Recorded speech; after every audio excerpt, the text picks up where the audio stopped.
Assalamu alaikum. I am Friha Javed. I have done my BS Honours in Botany from GCUF. सो आज जो हमने topic discuss करना है वो है बायोलॉजिकल मेथड। जैसा कि हम जानते हैं कि बायोलॉजिकल मेथड किस पे होगा, साइंस। और साइंस क्या है? एक सिस्टमेटिक नॉलेज है। किस पे बेस्ड करती है? सिस्टमेटिक नॉलेज पे। और बायोलॉजिकल जितनी भी साइंसेज हैं उनके अंदर सेट ऑफ मेथडोलॉजी होता है, और मेथडोलॉजी जो है वो किस पे बेस्ड होती है? एक्सपेरिमेंट्स पे। तो आज हम जो डिस्कस करेंगे वो है बायोलॉजिकल मेथड, और बायोलॉजिकल मेथड के कुछ फॉलोइंग स्टेप्स हैं जो इधर हमें नज़र आ रही हैं। First one is observation and the second one is hypothesis. तीसरा जो हमारे पास स्टेप है वो है experiments, and fourth one is theory, and the last fifth one is scientific law. अगर मैं बायोलॉजिकल मेथड को एक आपके लिए पैराग्राफ में, शॉर्ट पैराग्राफ में बताना चाहूँ तो वो कुछ इस तरह होगा कि observation is always based on senses. जैसे कि आपको इसमें नज़र आ रहा है ये वाला फीचर आइज, मतलब ये सेंसेस को शो कर रहा है। And hypothesis is a single statement which is based on observation. And फिर हम देखेंगे कि वो जो हाइपोथेसिस है वो किन किन बेसिस या किन किन रीजनिंग के थ्रू हम बना सकते हैं। फिर उस हाइपोथेसिस को हम क्या करते हैं? टेस्ट करते हैं, यानी experiments. And the fourth one is theory. और अगर वो टेस्ट करने के बार बार वो ठीक आ जाता है तो वो थेरी बन जाती है। और जब थेरी इरेफ्यूटेबल हो जाए कि मतलब उसको कोई भी डिस्प्रूव ना कर सके तो वो साइंटिफिक लॉ बन जाता है। खैर, हम इसको सिंगली एक एक स्टेप को डिस्कस करते हैं। Observation. Biological method observations are made with five senses. These senses are vision, hearing, smell, taste and touch. Observations अब हमारी दो टाइप्स की होंगी, एक होगी हमारी क्वालिटेटिव और एक होगी हमारी क्वांटिटेटिव ऑब्जर्वेशन। क्वालिटेटिव ऑब्जर्वेशन वो ऑब्जर्वेशन होती हैं जो क्वालिटी की बेस पे की जाती हैं, जैसे लाइक कलर, टेस्ट, स्मेल, और इसके अंदर कोई इंस्ट्रूमेंट इन्वॉल्व नहीं होता। बट इन क्वांटिटेटिव ऑब्जर्वेशन अब कह लें क्या होता है कि इसमें हम देखते हैं quantity of an object like size, volume, और ये मेजर किए जाते हैं with instruments, rulers, balance, graduated cylinder और बीकर वगैरह।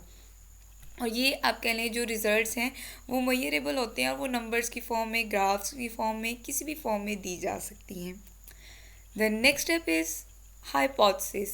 अब कह लें वो वाला हाइपोथेसिस जो टेंटेटिव एक्सप्लेनेशन दे किसी भी ऑब्जर्वेशन की। टेंटेटिव मीन अनटेस्टेड, जिसका हमने टेस्ट नहीं किया, जस्ट ऑब्जर्वेशन को देखा और एक स्टेटमेंट बना दिया इफ़ एंड देन का लॉजिक कि अगर ऐसा होगा तो ये होगा। ठीक है, तो अब कह लें जो ऑब्जर्वेशन है वो दो तरह की हैं। आप कह लें रीजनिंग बेस्ड हैं, हाइपोथेसिस दो तरह की रीजनिंग बेस्ड हैं। जैसे कि ऑब्जर्वेशन दो थी, क्वालिटेटिव और क्वांटिटेटिव, और हाइपोथेसिस भी क्या है? दो तरह की रीजनिंग बेस्ड हैं, डिडक्टिव और inductive reasoning. Deductive reasoning mostly आप कह लें जो मूव करती है वो जनरल टू स्पेसिफिक मूव करती है। आप कह लें इसमें हम कंक्लूजन ड्रा करते हैं स्पेसिफिक, आप कह लें जनरल से लेकर स्पेसिफिक तक, जनरल प्रिंसिपल से लेते हैं।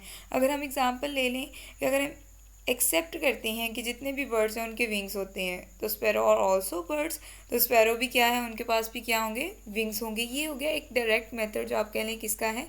आप कह लें डिडक्टिव रीजनिंग का है। इंडक्टिव रीजनिंग में क्या होता है? ये मूव करती है स्पेसिफिक टू जनरल। ये बिगिन करती है स्पेसिफिक ऑब्जर्वेशन से और लीड करती है एक जनरल प्रिंसिपल बनाए। अगर हम इसकी एग्जांपल, मतलब ऊपर वाली एग्जांपल को ही इससे क्या है उल्ट कर लेते हैं, तो हमें पता है कि जितनी भी स्पैरो हैं इनके पास विंग्स होते हैं, और स्पैरो क्या हैं? बर्ड्स हैं। तो हमें पता है ईगल, पैरट, हॉक, क्रो, ये भी सारे बर्ड्स हैं, तो इट मीन्स कि सारे बर्ड्स के पास विंग्स होते हैं। तो ये क्या थी? एक इंडक्टिव रीजनिंग थी।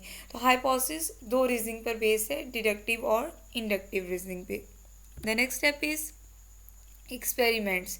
एक्सपेरिमेंट्स आपको पता है, जैसे कि एक बहुत प्यारी इधर एक पिक्चर नज़र आ रही है कि एक्सपेरिमेंट क्या है कि जो हम ऑब्जर्वेशन कर लेते हैं, जो हम ऑब्जर्वेशन कर लेते हैं उसका एक स्टेटमेंट बना लेते हैं, यानी कि हाइपोथेसिस बना लेते हैं, और फिर उस हाइपोथेसिस को टेस्ट करते हैं बार बार बार बार, और जो बार बार करने के बाद भी हमारी जो रिजल्ट्स आते हैं वो सेम होते हैं, तो वो हमारा क्या है? हाइपोथेसिस जो है एक्सपेरिमेंट्स के बाद लीड करता है थेरी को।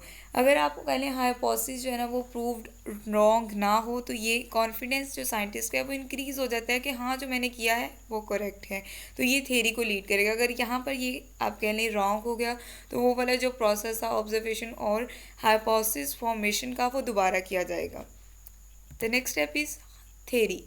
Theories form when series of new hypotheses support the same results after repeated test कि सेम रिजल्ट आ रहे हैं बार बार करने के, तो वो एक थेरी बन जाएगी। और एक गुड थेरी वो वाली होती है जो हमेशा प्रोडक्टिव हो, जो सजेस्ट करें नए हाइपोथेसिस भी उससे बने, ताकि नए आपके लिए जो फील्ड्स हैं, जो आइडियाज़ हैं, वो आगे मैनिपुलेट हों, एक्सप्लोर हों। फिर इसकी एग्जांपल है थेरी की, वो कोहेरेंट टेंशन थेरी है, ये प्लांट से रिलेटेड है। प्रेशर फ्लो थेरी भी आपके लिए वो फ्लोएम और आपके लिए जाइलम वाली थेरीज़ हैं, उनकी आपके लिए कॉन्सेप्ट्स हैं। और सेल थेरी है। फिर the next one is scientific law.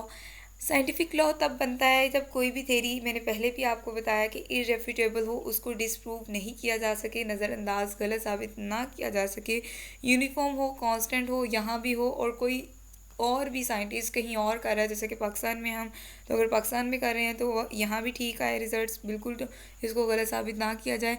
और कहीं और कर रहा है यूरोपियन कंट्रीज़ में या कहीं भी, तो वो गलत साबित नहीं हो, तो वो बन जाता है एक साइंटिफिक लॉ। साइंटिफिक लॉ की एग्जांपल्स हैं हमारे पास Hardy Weinberg law, Mendel's law of inheritance and law of thermodynamics. आपने हार्डी-विनबर्ग लॉ जो है ना वो आपके नहीं अभी नहीं पढ़ा होगा, लेकिन मेंडल्स लॉ ऑफ इनहेरिटेंस आप 10th स्टैंडर्ड में पढ़ चुके हैं, और लॉ ऑफ थर्मोडायनेमिक्स भी आप फिज़िक्स में पढ़ चुके हैं। सो ये था आज का लेक्चर जो था बायोलॉजिकल मेथड के ऊपर। जो भी कोई क्वेश्चन है आप कमेंट सेक्शन में पूछ सकते हैं। इंशाल्लाह नेक्स्ट टाइम हाजिर होंगे एक नए टॉपिक के साथ। तब तक के लिए खुश रहें, आबाद रहें, स्टे ब्लेस्ड, अल्लाह हाफिज़।